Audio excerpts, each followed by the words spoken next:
Chapter 8. Decision. The Mastery of Procrastination. The seventh step towards riches.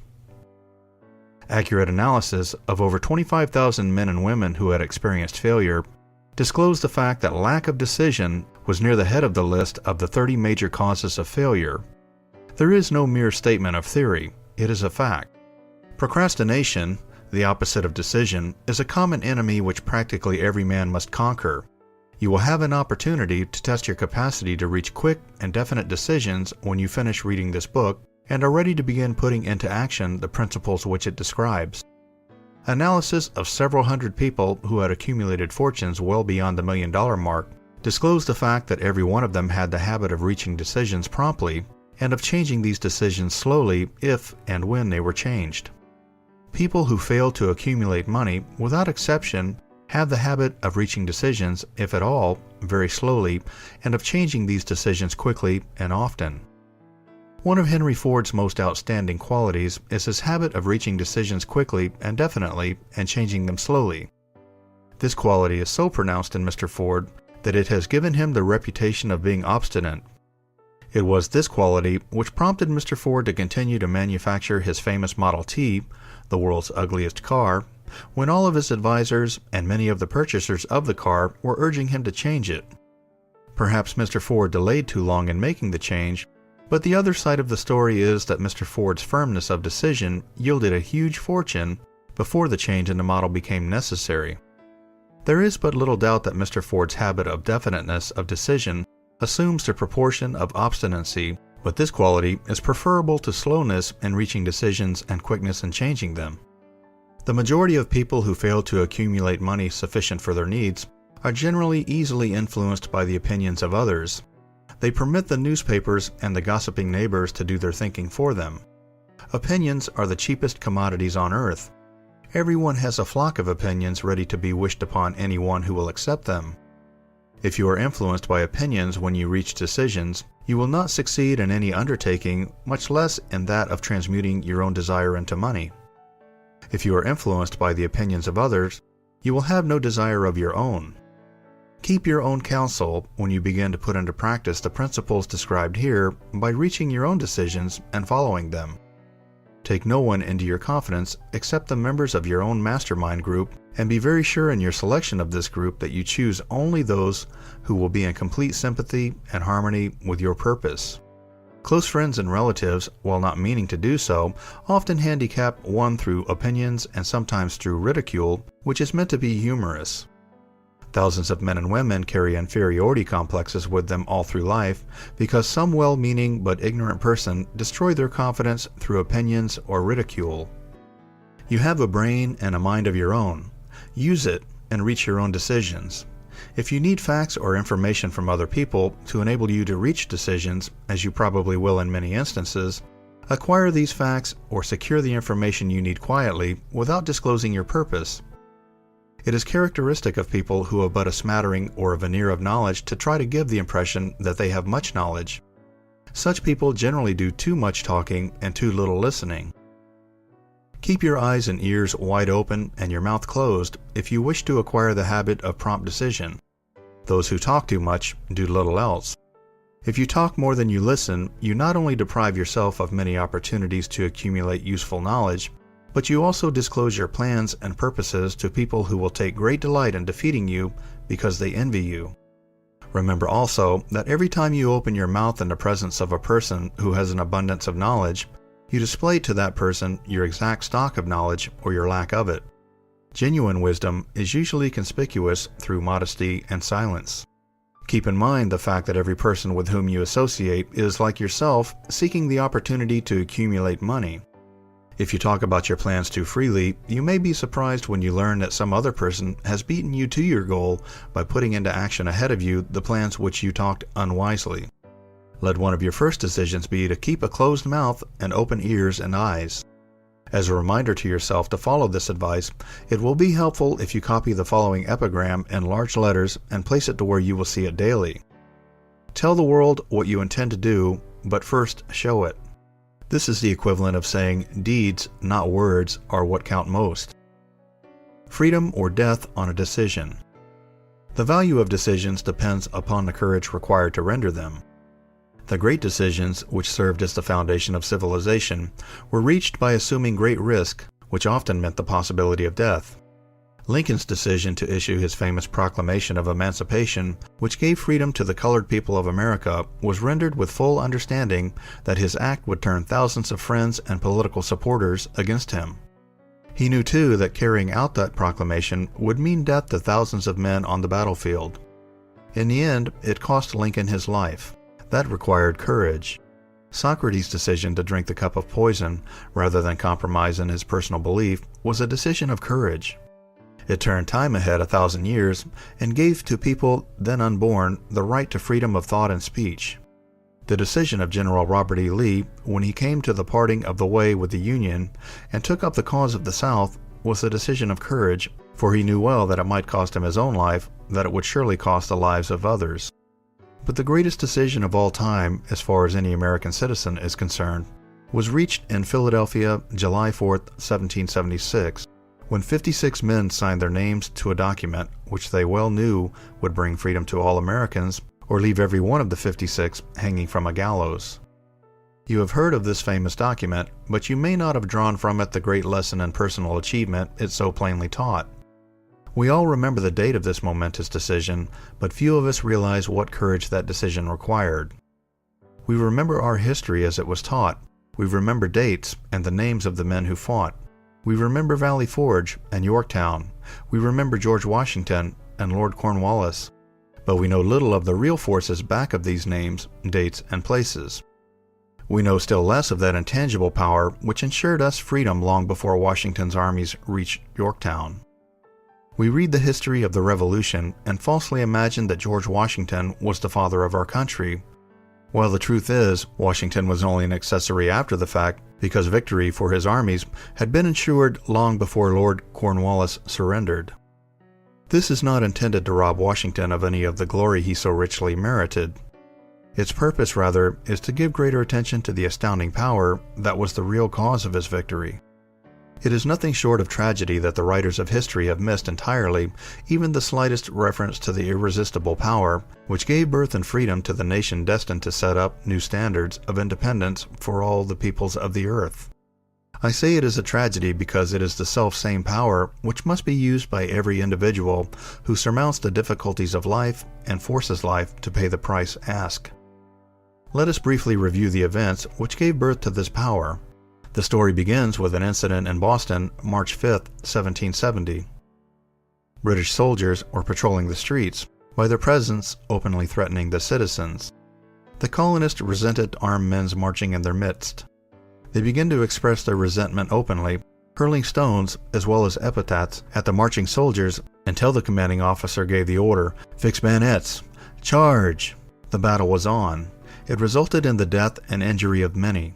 The incident aroused such resentment that the Provincial Assembly, made up of prominent colonists, called a meeting for the purpose of taking definite action. Two of the members of that assembly were John Hancock and Samuel Adams. Long live their names. They spoke up courageously and declared that a move must be made to eject all British soldiers from Boston. Remember this, a decision, in the minds of two men, might properly be called the beginning of the freedom which we, of the United States, now enjoy. Remember, too, that the decision of these two men called for faith and courage because it was dangerous. Before the assembly adjourned, Samuel Adams was appointed to call on the governor of the province, Hutchinson, and demand the withdrawal of the British troops. The request was granted, the troops were removed from Boston, but the incident was not closed. It had caused a situation destined to change the entire trend of civilization.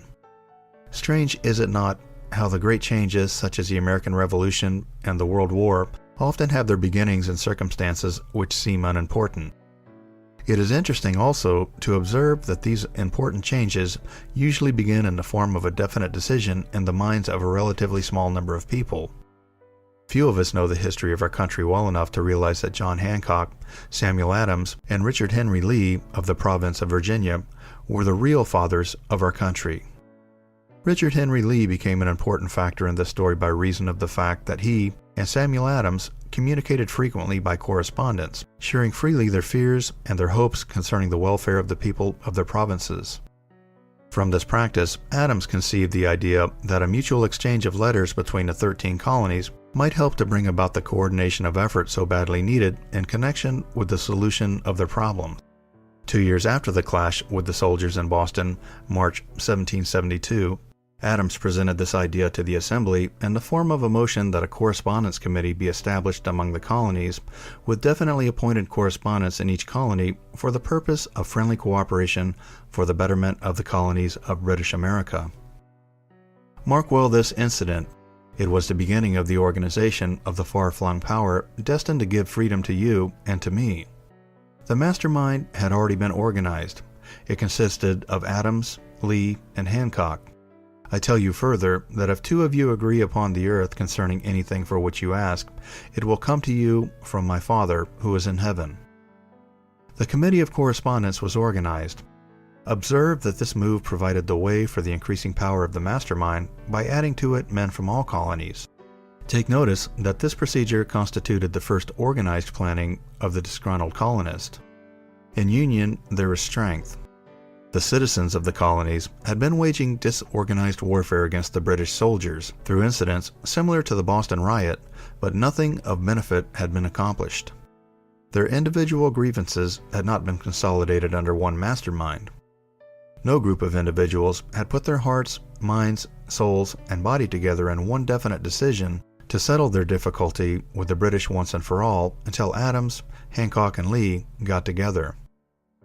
Meanwhile, the British were not idle. They too were doing some planning and masterminding on their own account, with the advantage of having back of them money and organized soldiery. The Crown appointed Gage to supplant Hutchinson as the governor of Massachusetts. One of the new governor's first acts was to send a messenger to call on Samuel Adams for the purpose of endeavoring to stop his opposition by fear. We can best understand the spirit of what happened by quoting the conversation between Colonel Fenton, the messenger sent by Gage, and Adams. Colonel Fenton: I have been authorized by Governor Gage to assure you, Mr. Adams, that the governor has been empowered to confer upon you such benefits as would be satisfactory upon the condition that you engage to cease in your opposition to the measures of the government. It is the governor's advice to you, sir, not to incur the further displeasure of His Majesty. Your conduct has been such as makes you liable to penalties of an act of Henry VIII, by which persons can be sent to England for trial for treason or misprision of treason at the discretion of the governor of a province. But, by changing your political course, you will not only receive great personal advantages, but you will make your peace with the king. Samuel Adams had the choice of 2 decisions. He could cease his opposition and receive personal bribes, or he could continue and run the risk of being hanged. Clearly, the time had come when Adams was forced to reach instantly a decision which could have cost his life. The majority of men would have found it difficult to reach such a decision. The majority would have sent back an evasive reply, but not Adams. He insisted upon Colonel Fenton's word of honor that the colonel would deliver to the governor the answer exactly as Adams would give it to him. Adams' answer: Then you may tell Governor Gage that I trust I have long since made my peace with the King of Kings. No personal consideration shall induce me to abandon the righteous cause of my country. And tell Governor Gage it is the advice of Samuel Adams to him no longer to insult the feelings of an exasperated people. Comment as to the character of this man seem unnecessary. It must be obvious to all who read this astounding message that its sender possessed loyalty of the highest order. This is important. Racketeers and dishonest politicians have prostituted the honor for which such men as Adams died. When Governor Gage received Adams' caustic reply, he flew into a rage and issued a proclamation which read, I do hereby in His Majesty's name offer and promise His most gracious pardon to all persons who shall forthwith lay down their arms and return to the duties of peaceable subjects, excepting only from the benefit of such pardon Samuel Adams and John Hancock, whose offenses are of too flagitious a nature to admit of any other consideration but that of condign punishment. As one might say in modern slang, Adams and Hancock were on the spot. The threat of the irate governor forced the 2 men to reach another decision equally as dangerous. They hurriedly called a secret meeting of their staunchest followers. Here the mastermind began to take on momentum. After the meeting had been called to order, Adams locked the door, placed the key in his pocket, and informed all present that it was imperative that a Congress of the colonists be organized, and that no man should leave the room until the decision for such a Congress had been reached. Great excitement followed. Some weighed the possible consequences of such radicalism. Old man fear. Some expressed grave doubt as to the wisdom of so definite a decision in defiance of the Crown. Locked in that room were two men immune to fear, blind to the possibility of failure, Hancock and Adams. Through the influence of their minds, the others were induced to agree that through the Correspondence Committee, arrangements should be made for a first meeting of the First Continental Congress to be held in Philadelphia, September 5, 1774. Remember this date. It is more important than July 4, 1776. If there had been no decision to hold a Continental Congress, there could have been no signing of the Declaration of Independence.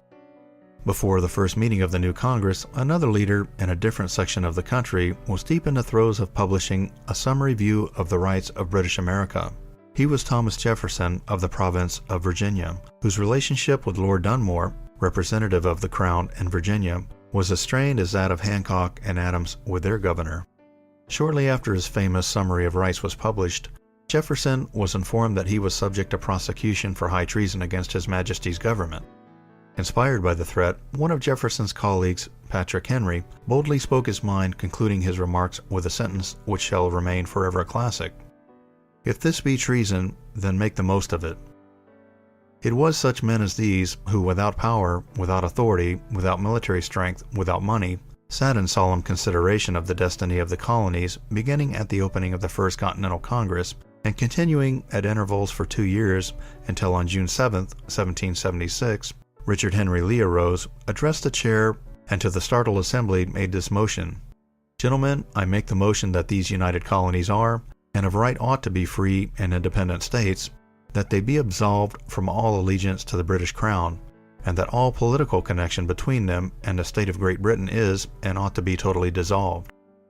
Lee's astounding motion was discussed fervently, and at such length that he began to lose patience. Finally, after days of argument, he again took the floor and declared in a clear, firm voice, "Mr. President, we have discussed this issue for days. It is the only course for us to follow. Why then, sir, do we longer delay? Why still deliberate? Let this happy day give birth to the American Republic. Let her arise, not to devastate and to conquer, but to re-establish the reign of peace and of law. The eyes of Europe are fixed upon us. She demands of us a living example of freedom that may exhibit a contrast in the felicity of the citizen to the ever-increasing tyranny." Before his motion was finally voted upon, Lee was called back to Virginia because of serious family illness, but before leaving, he placed his cause into the hands of his friend Thomas Jefferson, who promised to fight until favorable action was taken. Shortly thereafter, the President of the Congress, Hancock, appointed Jefferson as chairman of a committee to draw up the Declaration of Independence. Long and hard, the committee labored on a document which would mean, when accepted by the Congress, that every man who signed it would be signing his own death warrant should the colonies lose in the fight with Great Britain, which was sure to follow. The document was drawn, and on June 28th, the original draft was read before the Congress. For several days it was discussed, altered, and made ready. On July 4, 1776, Thomas Jefferson stood before the assembly and fearlessly read the most momentous decision ever placed upon paper. When in the course of human events it is necessary for one people to dissolve the political bands which have connected them with another, and to assume among the powers of the earth the separate and equal station to which the laws of nature and of nature's God entitle them, a decent respect to the opinions of mankind requires that they should declare the causes which impel them to the separation. When Jefferson finished, the document was voted upon, accepted, and signed by the 56 men, every one staking his own life upon his decision to write his name. By that decision came into existence a nation destined to bring to mankind forever the privilege of making decisions. By decisions made in a similar spirit of faith, and only by such decisions, can men solve their personal problems and win for themselves high estates of material and spiritual wealth. Let us not forget this. Analyze the events which led to the Declaration of Independence, and be convinced that this nation, which now holds a position of commanding respect and power among all nations of the world, was born of a decision created by a mastermind consisting of 56 men. Note well the fact that it was their decision which ensured the success of Washington's armies, Note well the fact that it was their decision which ensured the success of Washington's armies, because the spirit of that decision was in the heart of every soldier who fought with him and served as a spiritual power which recognizes no such thing as failure. Note also, with great personal benefit, that the power which gave this nation its freedom is the self-same power that must be used by every individual who becomes self-determining. This power is made up of the principles described in this book. It will not be difficult to detect in the story of the Declaration of Independence at least 6 of these principles: desire, decision, faith, persistence, the mastermind, and organized planning. Throughout this philosophy will be found the suggestion that thought, backed by strong desire, has a tendency to transmute itself into its physical equivalent. Before passing on, I wish to leave you with the suggestion that one may find in this story, and in the story of the organization of the United States Steel Corporation, a perfect description of the method by which thought makes this astounding transformation. In your search for the secret of the method, do not look for a miracle, because you will not find it. You will only find the eternal laws of nature. These laws are available to every person who has the faith and the courage to use them. They may be used to bring freedom to a nation or to accumulate riches. There is no charge save the time necessary to understand and appropriate them. Those who reach decisions promptly and definitely know what they want and generally get it.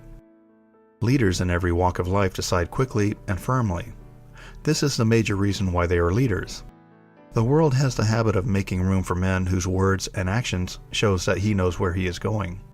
Indecision is a habit which usually begins in youth. The habit takes on permanency as the youth goes through graded school, high school, and even through college without definiteness of purpose. The major weakness of all educational systems is that they neither teach nor encourage the habit of definite decision. It would be beneficial if no college would permit the enrollment of any student unless and until the student declared his major purpose in matriculating. It would be of still greater benefit if every student who enters the graded schools were compelled to accept the training of the habit of decision and forced to pass a satisfactory examination on this subject before being permitted to advance on the grades. The habit of indecision, acquired because of the deficiency in our school systems, goes with the student into the occupation he chooses if, in fact, he chooses his occupation. Generally, the youth just out of school seeks any job that can be found. He takes the first place he can find because he has fallen into the habit of indecision. 98 out of every 100 people working for wages today are in the positions they hold because they lack the definiteness of decision to plan a definite position and the knowledge of how to choose an employer. Definiteness of decision always requires courage, sometimes very great courage. The 56 men who signed the Declaration of Independence staked their lives on the decision to affix their signatures to that document. The person who reaches a definite decision to procure that particular job and make life pay the price he asked does not stake his life on the decision. He stakes his economic freedom. Financial independence, riches, desirable business, and professional positions are not within reach of the person who neglects or refuses to expect, plan, and demand these things. The person who desires riches in the same spirit that Samuel Adams desired freedom for the colonies is sure to accumulate wealth. In the chapter on organized planning, you will find complete instructions for marketing every type of personal services. You will find also detailed information on how to choose the employer you prefer and the particular job you desire. These instructions will be of no value to you unless you definitely decide to organize them into a plan of action.